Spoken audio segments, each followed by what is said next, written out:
Hello, everybody. Welcome to the Spinc Cycle podcast talking to the personality brands and the groups that make London and the UK an incredible place to be a cyclist. We've had a short break, watched the classics, experienced the classics on our own form. This week it's NJ and myself. NJ, how's the break been for you the past 2 weeks? It's been pretty good. You know, the crescendo of the three coupled monuments, RVV, Paris Roubaix, and Pints Pavé. Right, indeed. Britain's first monument, some would say. Yeah, the triumvirate of the Northern Classics, maybe. But, Mathieu didn't win Pints and Pavé though, did he? No, I think I was actually the KOM on the day. That might have been because we tried not to tell people where the KOM was, but regardless, Pints and Pavé happened on the 1st of this month, 1st of April. Also, haters will say it's a GPS issue. Yeah. How did you find our first group ride, mate? How do you think it went? I think it went well. Everyone enjoyed it. It sort of turned into quite a smash fest. I guess sometimes group dynamics just, I guess, lead you to what happens really. But also you do have to smash it over cobbles. So it was probably always going to happen deep down, wasn't it? I think what happened quite well was we split it into two groups, right? Ben, John from Trash Mile took one of the groups, and you and I took a kind of a ragtag group at the back. And it started quite civil, I think. Probably. I don't know. The Trash Boys dropped quite a lot of people. They raced it in their words. When I arrived, they're like, "We've been here for half an hour." Well, they're just sat outside drinking their, Jimmy's iced coffee in the sun. I think that I think there was some proper efforts put through on that one, and I think everybody generally had a good time. People have asked us, has there been any content? But I think due to the nature that people were putting 500-600 watts down, the tobacco docks and whatnot, there's nothing actually from the day. But I think regardless, it was actually quite a good day, quite a decent day out, wasn't it? I think everyone had a generally pretty good time. Apart from the pub that we selected didn't actually open until 3 hours later. That was a Google issue. It said it opened at 12 and then it didn't open till 4. But, we found a pub around the corner where the staff were friendly but not caring about their job in a sense. But let's bring our bikes in. And I think our Johnny Barstow and Vic got 2 hours of ride time, 8 hours of elapsed time, which means, I think they won the award for being in the pub the longest. And somehow I think Vlad got about 5 pints in. When I left at 4, he was having another pint. So he managed to down a pint and cycle to the tool station in Stoke Newington before it closed at 5. And then he re-grouted a bathroom. Shout out. That's quite big work. Big bank holiday Monday for Vlad. So the route's available on our Strava page, and we'll put a link to it on our link tree as well. Main cobble sections. There's obviously the KOM, and if people are interested in doing the route themselves, frankly, sometimes the GPS doesn't work because some of it's in the city of London, and the GPS kind of gets bounced around a lot, doesn't it? So it doesn't really cover. Oh yeah, all the buildings can interfere sometimes. Yeah, so it's hard to take, and some of it is off like I don't know if it is a cycle highway, but that main sort of cycle way next to whatever the main road is down where it eventually goes to Embankment Way and like Westminster. But it goes off. There's like right turns that go up and through like the real back streets of the city where you get all these Yeah. cobbled streets, which I think some people would miss if they weren't paying attention too much. So it is very much, you go very calm when it's not a cobble section, and then you smash the cobble section. You Yeah. can't smash the whole route because it's quite technical because there's so many corners. So I mean, stand out maybe two sections for me. And this is before it turned into alley cat racing towards the last. Did I tell you Not like an I alley did? cat after like section 4. I did 970 watts down Farringdon High Street. Oh, Yeah. was that on the way So, back? Yeah. yeah. I think that's just being stupid. And so the main part for me was, is it Stepney High Street? That one that Yeah. goes in between the park and people's houses. Yeah. Massive. I was a massive fan of that one. I think I'm going to try and go for the KOM on that one. Maybe if we do it again in a couple of weeks' time. And the other one was obviously our KOM. So there's a section or segment called Pints Pavé KOM, just behind Garlick Hill in the City of London. So it goes round near where City London School is, round that loop, and Yeah. then Sort of starts sort of near Cannon Street, right? Yeah. Just off Cannon Street. Although it's kind of a quite dangerous segment because I was like to our friend of the show, Mark. I was like, it's here.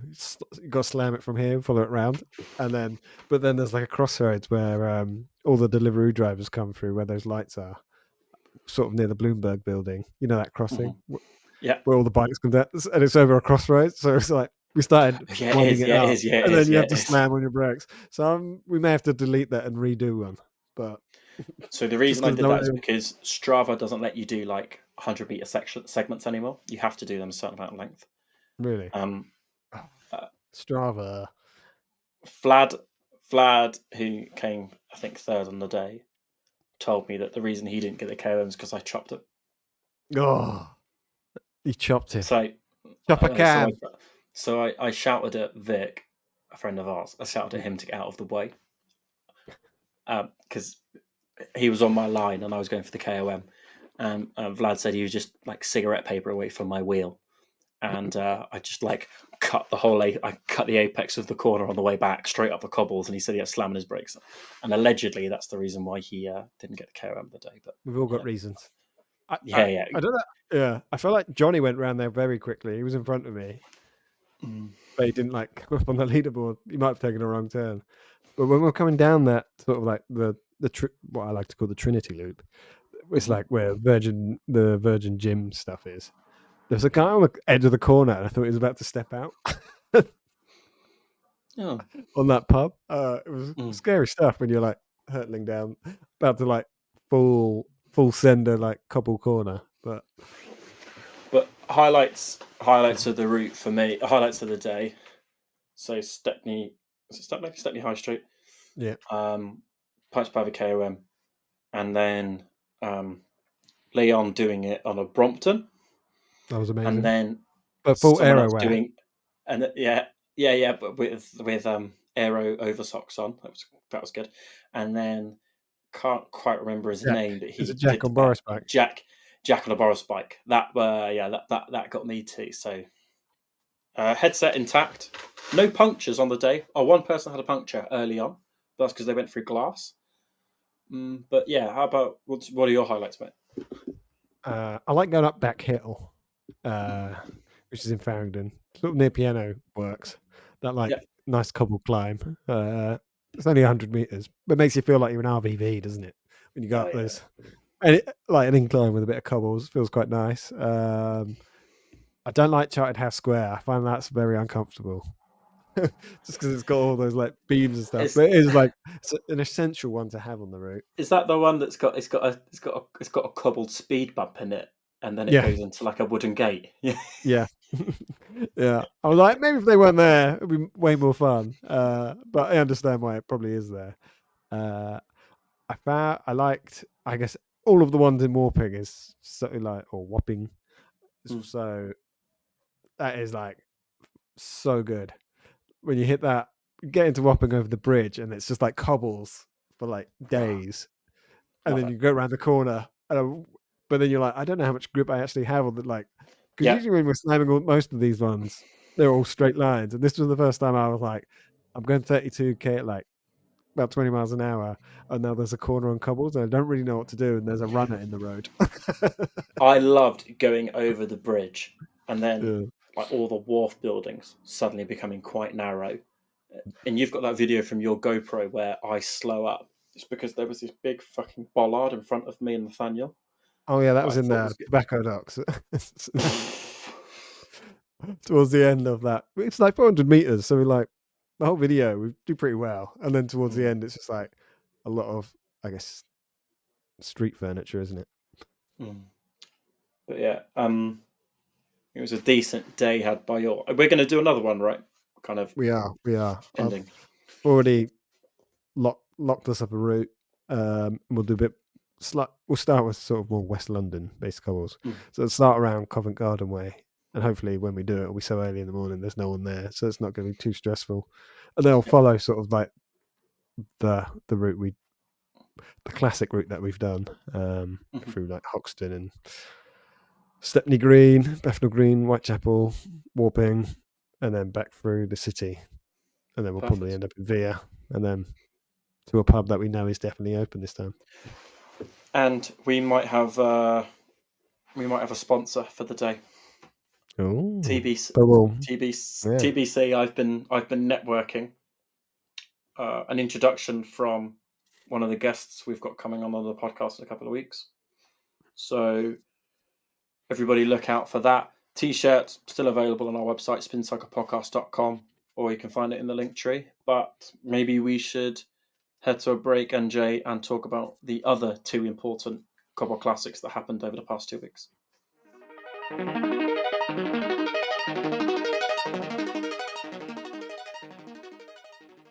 Welcome back, everyone.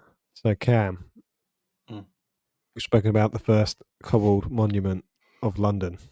Mm-hmm. We'll go back in time in terms of monuments and life, actually.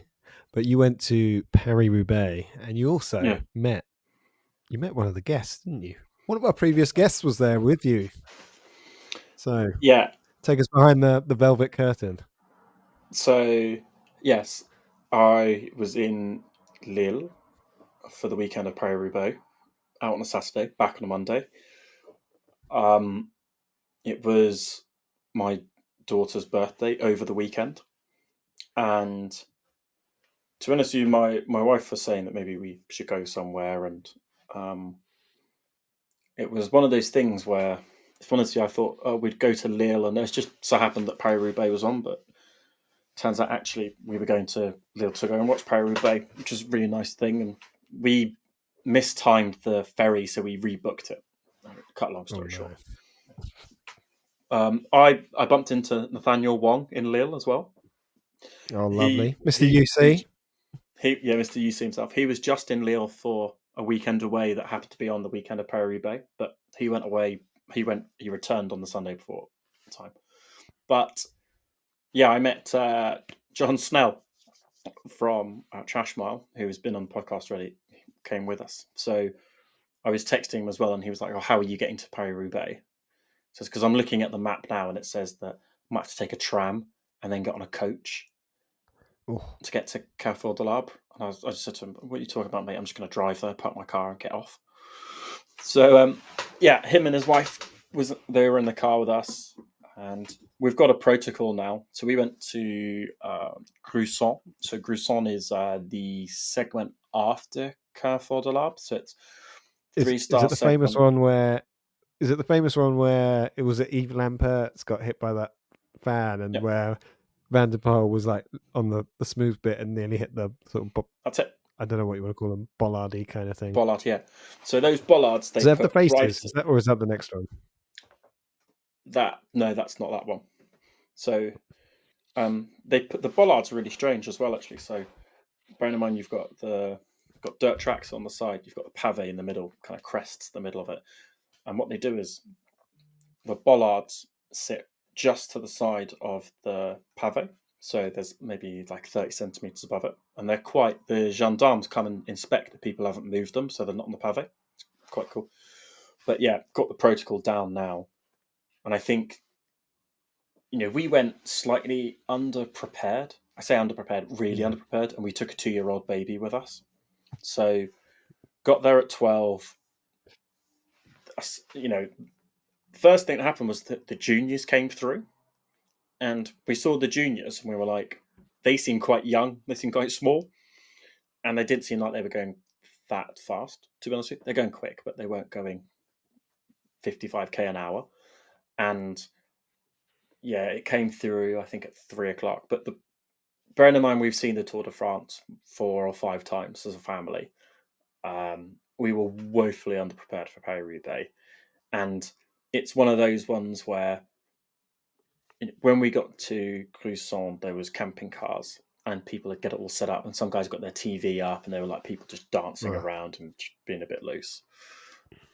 Next time, I think it's going to be camping chairs, cooler full of beer, food, and just kind of vibe out for a bit. Because it was, do you know what it was?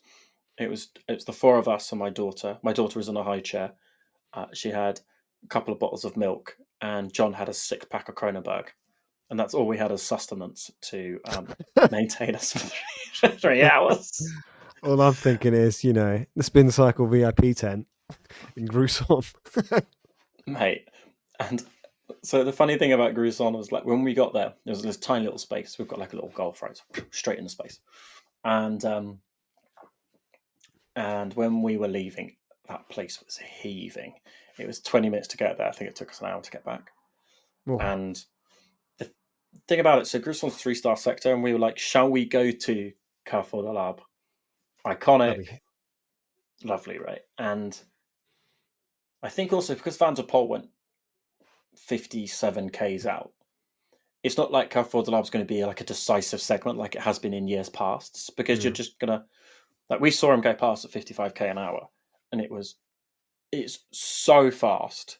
Like, even if you saw a guy on the road doing 50k an hour, it's quick. Like, when we spoke to John about it, I was like, maybe give people a reference point. He's like, yeah, that's what we normally get to in a sprint on their creds, like elite grade creds. And he said, and Mathieu Van der Poel was doing that over cobblestones. So, yeah. After like 5 hours. Completely. This is what, 230k into his ride? It was mental. So we were considering, or John was thinking about going to Carrefour de l'Arbre, and then we did it in the end because, so it was a 10-minute walk or so, just on tarmac from our car to Pavé, Gruissan Pavé. Yeah. And then it was then a further 15-minute walk to Carrefour de l'Arbre. So we would have been half an hour away from the car, going over cobblestones with a pushchair with a 2-year-old, and we'd just been a bit knackered for it. And to be honest, I looked at some of the videos from Carrefour de l'Arbre. It was heaving. I don't think we would have been able to get as close or have as much space if we'd gone there. Yeah, it would have been cool, but so got the protocol down, and I think maybe next year you're coming, and I think we should do the Sportive on a Saturday. Big style. Oh,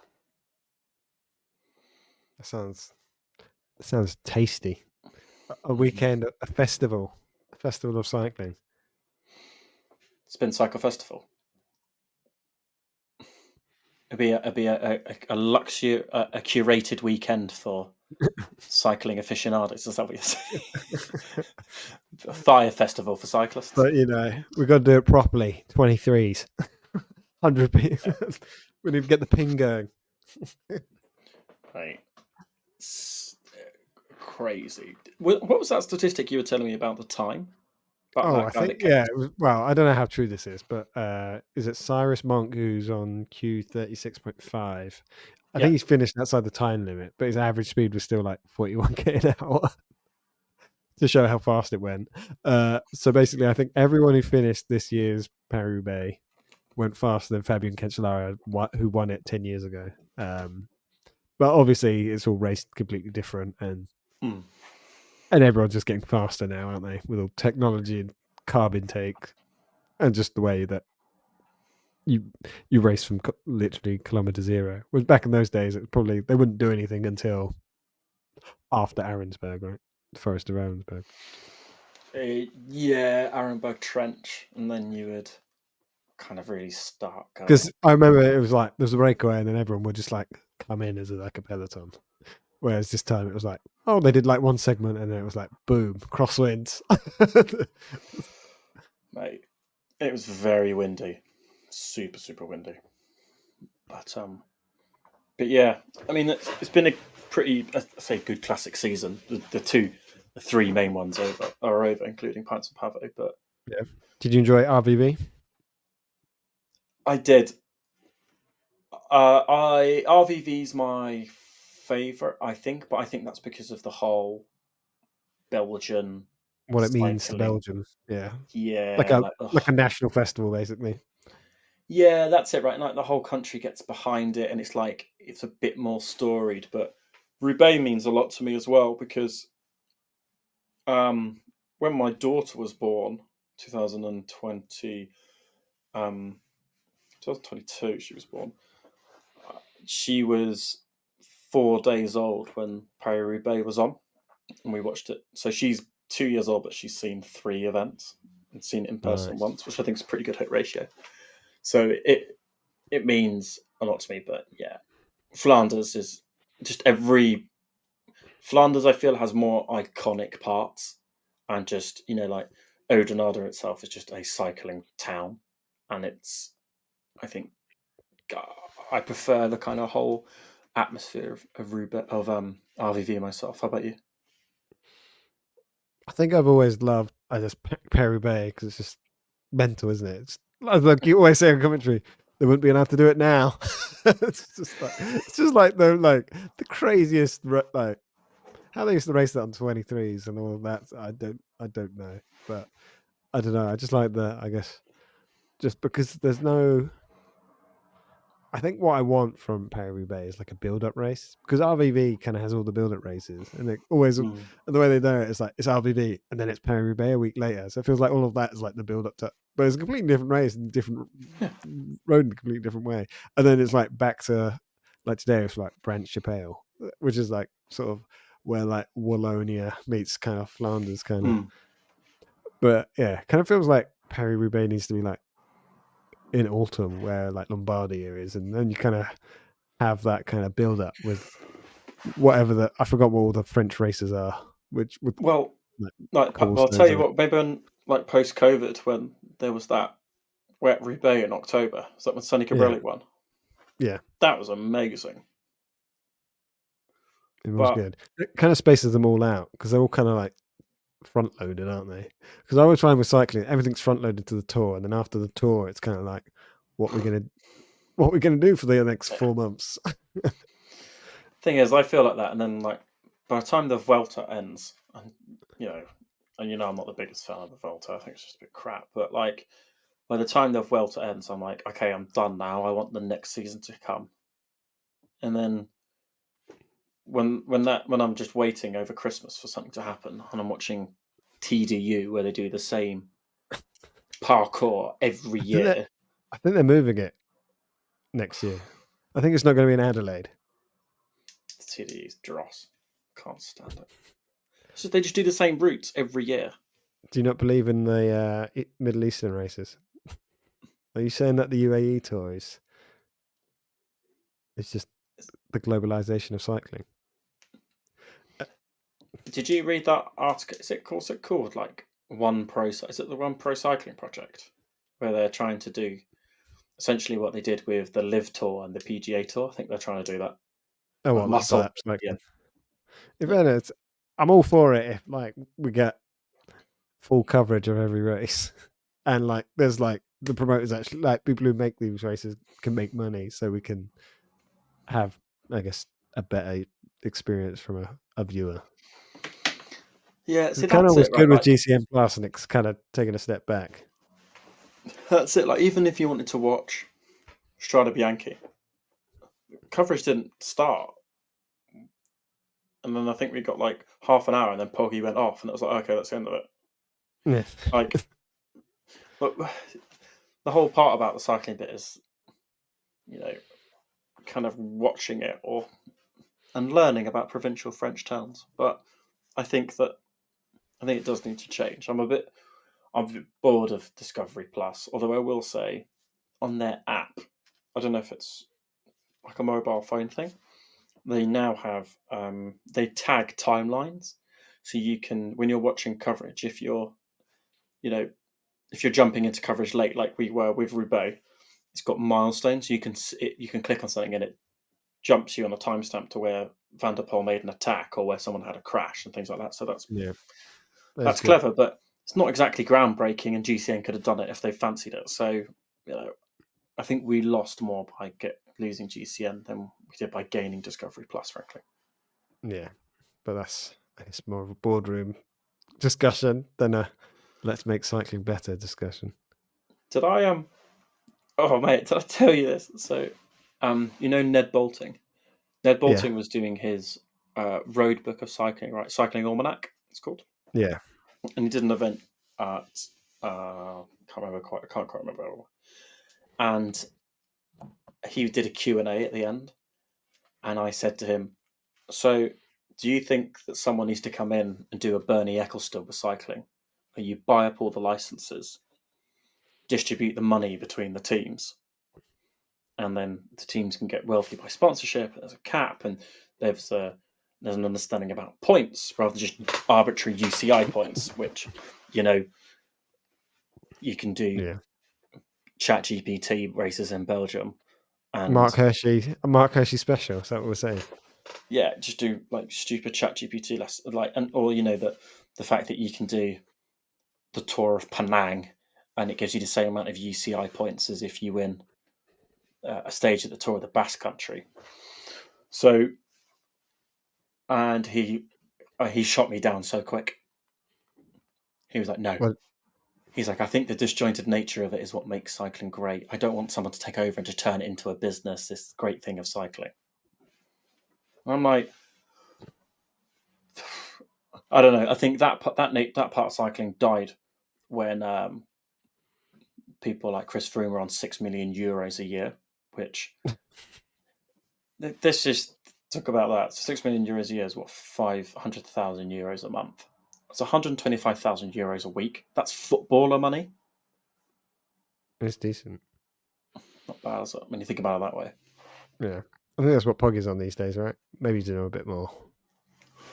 So that might be a salary from UAE, but he's going to be on money from Met and DMT. Yeah, and have you seen? I keep getting an advert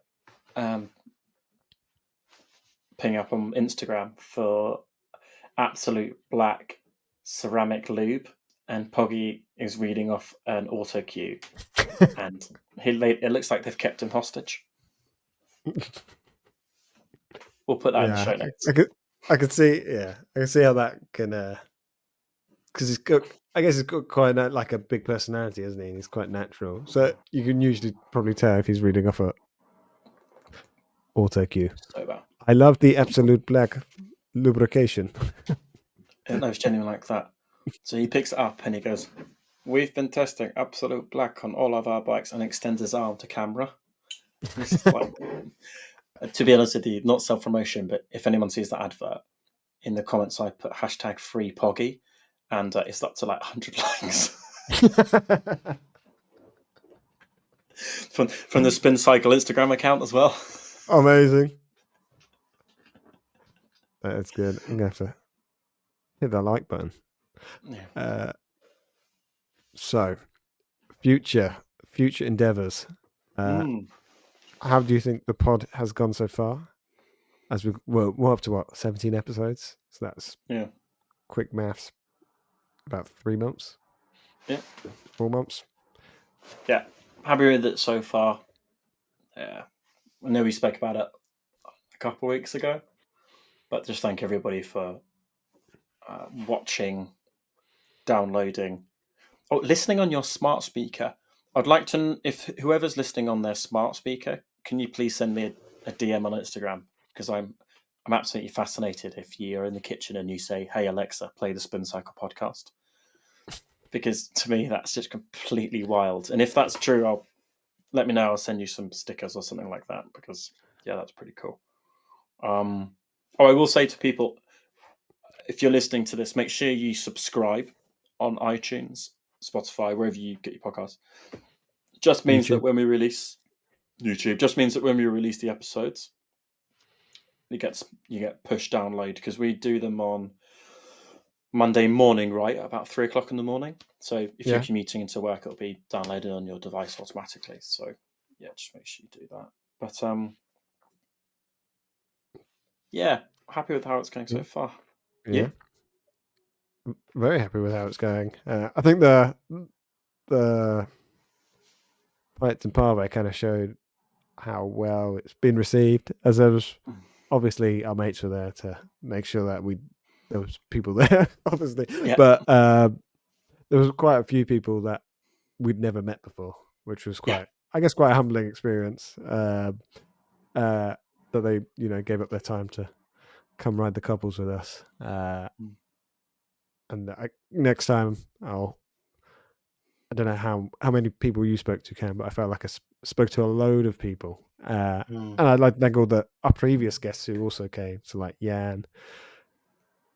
So we had Jan, Ben, John from Trash, Jan from CGC. And then we got we had one future guest there as well, which is going to be coming out soon after this episode. So this will come out 15th. So on the 22nd, we're going to have we spoke to new kids on the block, Alter Cycling, and Ben from Alter Cycling was there as well. Yeah, I think it was Ben's listening to us. I know he actually listens to all of the podcasts. Hi Ben, thanks for coming along, mate. Really cool kit, guys. Take a look. Yeah, you bought some, didn't you? I've got socks. We've got socks ourselves. I've got the cap. I think it's a really nice setup. Really pleased we had them on. Got some cool plans coming up as well. We've got about 4 or 5 episodes kind of in the can for us to release, but yeah, new people are going to be recording over the next couple of weeks. Speaking to a company about potentially doing some work together as well, which is quite good fun, I think. And there will be a second Pints Pavé provisionally in late June, early July. Yeah, and it'll probably be on a Saturday to encourage pints. Copious. A lovely Saturday.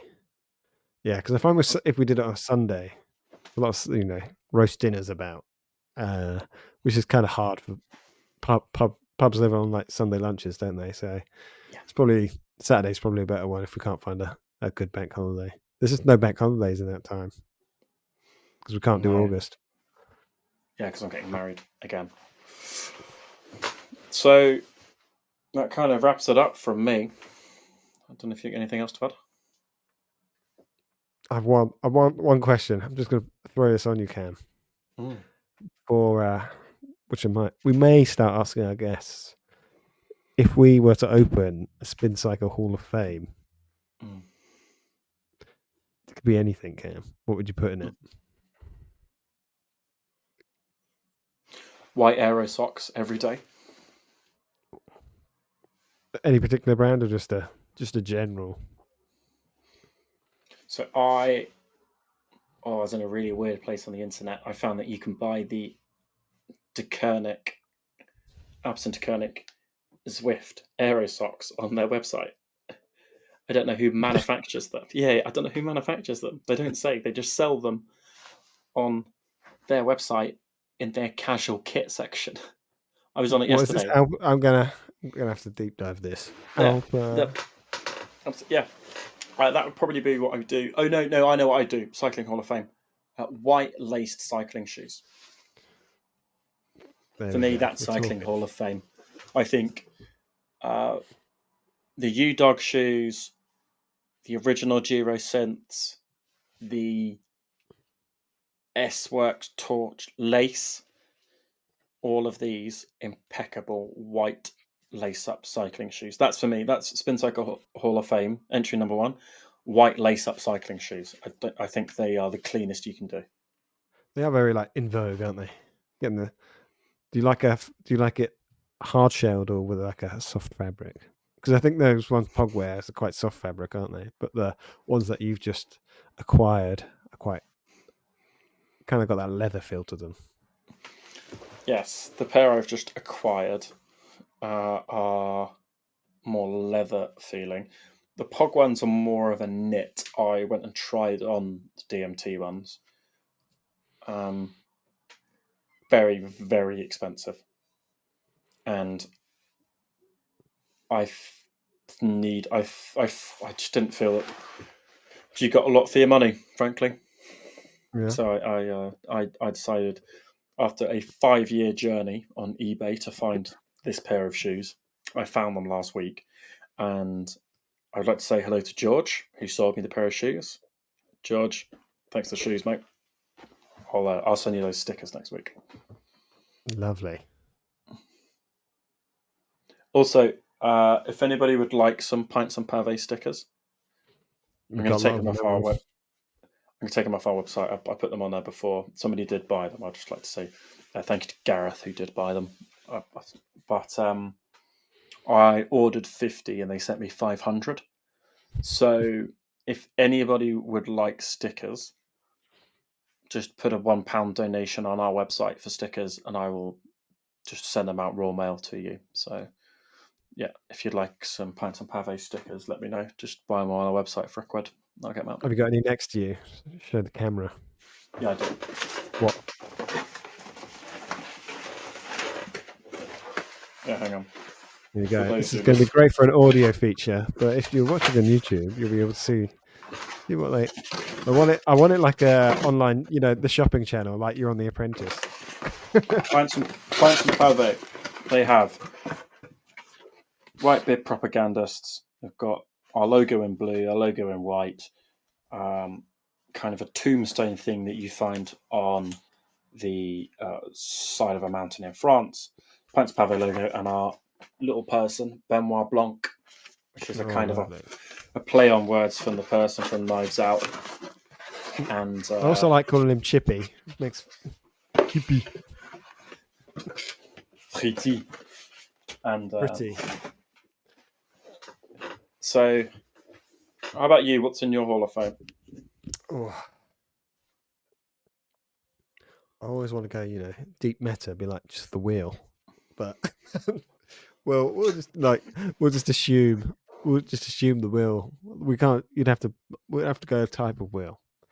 Mm-hmm. And I was thinking, like, I guess back in the day, just like I don't know what they're called, but it was just like Envy and those Larry Envy wheels. Can you remember when it was like Dimension Data on the Cervelos with Cav and like Steve Cummings, and they had the big deep section Envy wheels? And then, when wheels were like the Met Manta helmets on, the kit that looked like a kind of like a prison jacket, didn't it? But those, just the way, like, I guess white stickers on deep section rims are just take me back to like I guess that mid 10s era of like 2015. Rim brakes when Zips came out on like Team CSC when they were riding on Cervelos, and they had like big Zips, or like Cervelo Test Team. They had Zips with big white logos on them. I know, because we kind of went away from them, but I think they're coming back because everything's like rims just all black stickers, everything kind of stuff like that. But I feel like the white sticker back on the rim is coming back. I feel like I think it's a sick look. Like the black ink wheels I've got came with black decals, and the ones now come with white, and I'm a bit sad about that, so I might have to get some white decals. I don't know. It's just in your face, isn't it? It's like, these are my rims. So your Hall of Fame is deep section wheels of white decals. Yeah, because Envy is like the Envy and Zip were like, I guess maybe not so much now because everyone has their own in-house wheel brand, but back in the day it was just like you had a pair of those, you were like, It's fucking sick, wasn't it? Big dog. You're a big dog. But yeah, that's a good one. We'll add that to the Q&A going forward with our guests. I guess people will figure out post this which episodes we record after this episode, after this one, because that question will be in there. But along with other questions, we've been trying some new ones out in rotation. Whether we'll keep them or not, I don't know. But it's always good to mix it up in the Q&A. So listen out for it. Yeah, don't forget to leave feedback, subscribe to us, YouTube, Spotify, Leave comments. iTunes. Leave comments. Send me DMs send DMs on the Instagram about anything rogue, people you'd like to have on. If you'd like to come on the podcast, let us know. But if there's nothing left from you, NJ, we'll say goodbye, everyone. See you later. Yeah. See you later. Bye. Bye.